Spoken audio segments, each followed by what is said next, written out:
Et bonjour, bonsoir à tous.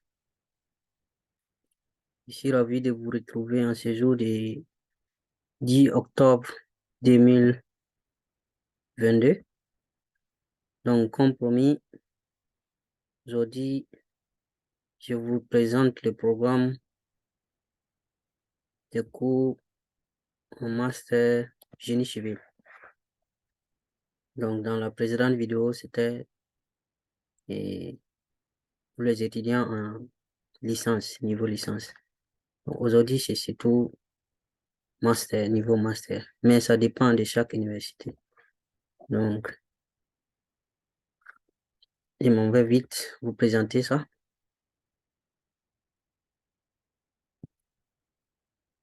Donc, et pour la précédente vidéo, je pense que j'avais parlé de tout ça. Donc, on va aller juste à l'essentiel. Et ça, c'est les cours de niveau licence. Bon, ceux qui n'ont pas vu, veulent savoir de quoi ça parle. Et vous pouvez les savoir dans la vidéo précédente. Et ça, c'est cours de niveau master. Ça, c'est licence master et master spécialisé. Donc, je pense qu'on avait fait pour la licence là. Tout ça, on avait fait dans la vidéo précédente, on avait vu. Et voilà, je pense qu'on était arrêté là. Donc, juste une petite parenthèse. Et dans la vidéo précédente, le numéro, il y avait une erreur sur le numéro WhatsApp. Le dernier chiffre, c'était 6 là-bas. Ça doit être 7.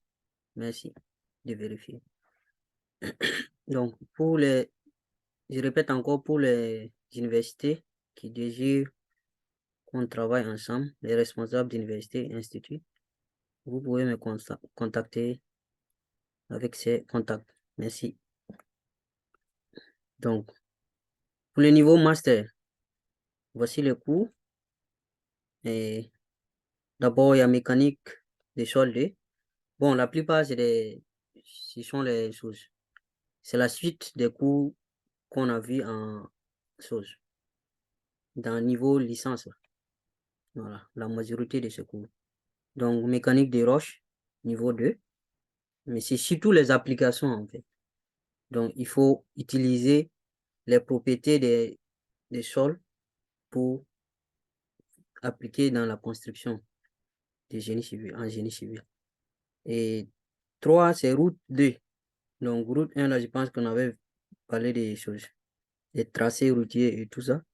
Donc là, c'est dimensionnement et entretien de la route même, comment on dimensionne la route. Et 4, c'est la voie ferrée. J'avoue que j'aurais dû faire aussi ce cours-là aussi en 2 parties. Mais bon, je pense que c'est bon. Et barrage 2 aussi. Donc, commençons par mécanique du sol 2. Donc là, comme je disais tout à l'heure, c'est l'application des propriétés du sol là, en géotechnique pour, pour des conceptions en géotechnique, en génie civil. Donc là, le premier chapitre, c'est la reconnaissance et exploration des sols. Sorry. Deuxième chapitre, la rupture des massifs semi-infinis. Donc troisième, les ouvrages de soutènement, comme celui-là. Et essai in situ, c'est essai sur le terrain. On part sur le terrain, là où le terrain sur lequel on veut construire, et on fait des tests avant la construction. Fondation superficielle, donc il y a plusieurs types de fondations. Donc là, on parle de fondation superficielle dans ce chapitre. Là, c'est fondation profonde. On va voir tout ça là. Là, par exemple, c'est les pieds là, fondation profonde. Cette photo, par exemple, montre eh, la construction d'un pied. Voilà, stabilité des pentes. Ça, par exemple, c'est une pente qu'on a essayé de stabiliser. OK. Donc là, cette photo montre les fondations, par exemple, eh, superficielles. Là, c'est semi-profonde. Et là, c'est des fondations profondes. Donc, on va voir tout ça là dans ce chapitre. Deuxième cours, c'est cours de mécanique des roches 2. Celui-là aussi, c'est l'application des propriétés mécaniques des roches. Voilà. Donc, l'application, ce qu'on va voir dans les cours de mécanique du sol 1, c'est ces choses-là, ces propriétés des roches-là qu'on va utiliser ici pour faire des dimensionnements avec en, en génie civil ou autre. Et là, je vous présente le contenu du cours. C'est juste 3 chapitres, mais c'est un peu vaste. Le premier chapitre, c'est les fondations en rocher, bâtiments, ponts et barrages. Donc, quand votre bâtiment se repose sur des roches, sur un rocher, comment est-ce que vous devez faire la fondation? C'est pas pareil si c'est du sol.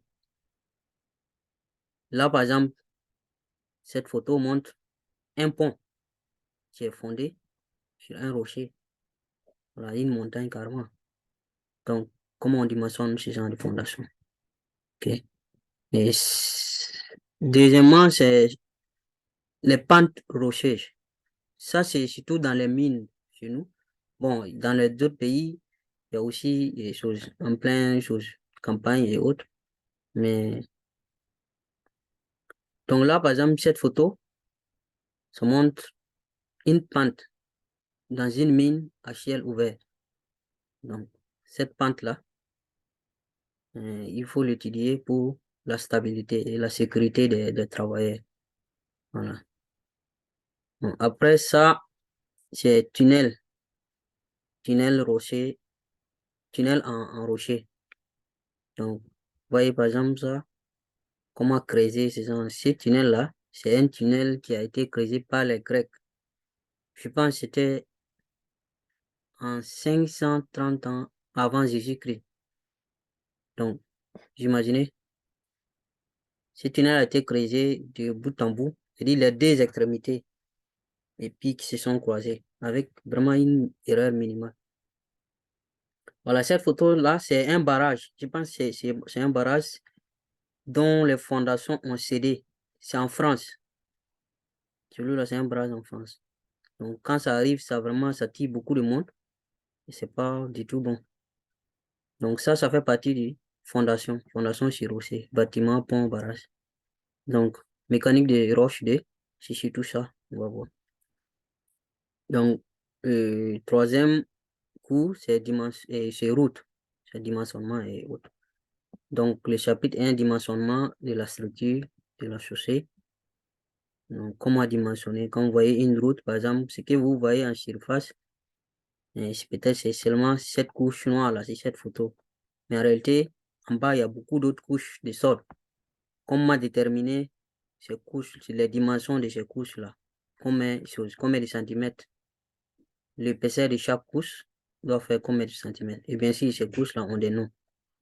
Donc, vous voyez souvent, pour ceux qui ne connaissent pas trop de quoi je parle, des gens qui sont assis souvent en bordure de route, qui sont en train de compter le nombre de voitures, les types de voitures qui passent. Donc, souvent, vous le faites sans savoir c'est de quoi, pourquoi vous le faites en fait. Mais on a besoin de tout ça pour dimensionner la route. La température qu'il fait, le nombre de voitures, le gabarit de voitures. Donc, il y a tout ça là qui entre en jeu. Donc, en fonction du type de sol aussi, quel type de sol on a. Donc, il faut aller souvent chercher le sol à quelque part, souvent très loin, qu'on appelle la zone d'emprunt. Donc, souvent, c'est ça qui fait, tout ça qui fait que la route, c'est vraiment cher. Donc, dans route 1, on va voir même les estimations. Souvent en ville, comme ça, en pleine ville, souvent, la route, ça peut coûter près d'1 milliard par kilomètre. Hein. Juste 1 kilomètre, pas toute la route. Juste 1 kilomètre, ça peut coûter à peu près 1 milliard comme ça. Peut-être en rage campagne, c'est moins cher. Peut-être à demi-milliard. Voilà. En ville, c'est plus cher parce qu'il y a beaucoup de choses à faire, des déviations, il faut gérer beaucoup de choses. Mais on va parler de tout ça. Donc, sécurité routière en chapitre D, processus de dégradation des routes. Quand vous circulez sur les routes et puis c'est dégradé là. Voilà. C'est pas intéressant. Les tâches de l'entretien routier. Comment arranger les routes là. Les routes en terre. Surtout les routes en terre là, souvent, euh, la manière dont ça se dégrade, ça laisse, comment on appelle, on dirait des traces. Mais le terme technique, c'est des tôles. Donc, chapitre 6, le rechargement. Donc, quand on vient pour remblayer, ajouter encore les routes en terre là, pour ajouter d'autres matériaux, pour que, pour, euh, peut-être, c'est une partie de la route est lavée, c'est-à-dire, c'est déjà parti, soit l'eau ou quelque chose. Donc, on vient ajouter encore de la terre. Les routes revêtues, ça c'est ce que vous voyez là, par exemple. Donc ça vous voyez qu'il y a différents types de revêtements. C'est pas... Et enfin, l'entretien des ouvrages d'art. Les ouvrages d'art, peut-être c'est les ponts que vous voyez sur les routes là, pour évacuer l'eau, c'est les bises, les dallos. Voilà. Donc 4, c'est voies ferrées. Là maintenant, ça aussi, c'est pas des projets que les gens traitent très fréquemment tous les jours. La plupart des choses que les gens font, c'est surtout les travaux de maintenance. Donc ici, en chapitre 1, c'est voilà, introduction. J'ai scindé ça en deux parties hein, parce que c'est long. Donc peut-être je devais ramener cette partie-là au niveau licence. Je ne sais pas. J'avoue que les niveaux là, bon, ça dépend de chaque université. Hein, chaque université fait ça à sa manière. Donc, introduction, étude du tracé d'une infrastructure ferroviaire, mécanique de la voie, les rails, et les traverses. On va voir tout ça. L'éclairage et les longs rails soudés. Donc, on soude. Donc, ça, c'est par exemple contact rail roue, cette photo. Donc, ce que vous voyez là, c'est ça qui est comme ça. Donc, comment on doit fixer ça aussi si les traverses et autres. Donc, tout ça et la sécurité aussi. Donc, deuxième partie, c'est le dimensionnement même. Donc, structure d'assises. Donc, comment on doit faire. Vous voyez, c'est un peu comme les routes. Voilà. Donc, il y a différentes couches. Vous voyez ici, il y a différentes couches. Avant de voir les concassés là, qui sont versés sur la voie, il y a autre chose en bas. Comment dimensionner ça? Voilà. Pose de la voie, maintenance de la voie, les appareils de la voie. Donc, ça, c'est voie ferrée. Donc, barrage 2. Donc, ça, c'est la suite du barrage 1. C'est surtout barrage en terre. Ça, c'est ce qu'on fait surtout en Afrique. Le barrage en terre. C'est le barrage en béton, là. Ça aussi, on fait en Afrique, mais et surtout dans d'autres pays où il y a beaucoup de montagnes, là, que les gens aiment faire ça. Ils utilisent juste du béton pour bloquer en des montagnes, par exemple, pour arrêter le passage de l'eau et former un barrage. Donc, barrage en rochement ou en gabion, les, les cailloux, là. Donc, évacuateur de cris et ouvrages annexes. Suivi et entretien des barrages. Donc là, je pense que c'est le dernier cours du truc, du programme de Master 2. Voilà. Donc là, ce sont nos différents contacts au cas où vous avez besoin et vous pouvez nous suivre surtout sur YouTube, et Facebook, Instagram, Twitter et TikTok. Le numéro WhatsApp qui est corrigé, c'est 7 qui est à la fin, pas 6. Et ça, c'est mon adresse email. Vous pouvez m'envoyer vos préoccupations ici. Vous pouvez me contacter. Donc, c'est la fin de cette vidéo. Donc, la prochaine vidéo, portera sur le programme de master spécialisé en géotechnique, master spécialisé. Donc là, on va beaucoup s'amuser. Il y a beaucoup de choses, vraiment. Et je compte vous travailler avec vous. Donc, il faut vous connecter et partager avec vos amis, vos connaissances. Et je répète encore les différentes universités, parce que le cours que je vais faire ici en ligne, là, c'est surtout des résumés de cours, en fait, et faire des exercices. Maintenant, avec les universités qui veulent qu'on travaille ensemble, juste contactez-moi et on peut faire le cours en visioconférence. Et là, comme je suis en train de parler, et on peut présenter juste devant vos étudiants en, en direct. Voilà. Donc, si c'est, je vous donne rendez-vous pour la prochaine vidéo pour le master spécialisé en géotechnique. Merci beaucoup. Portez-vous bien.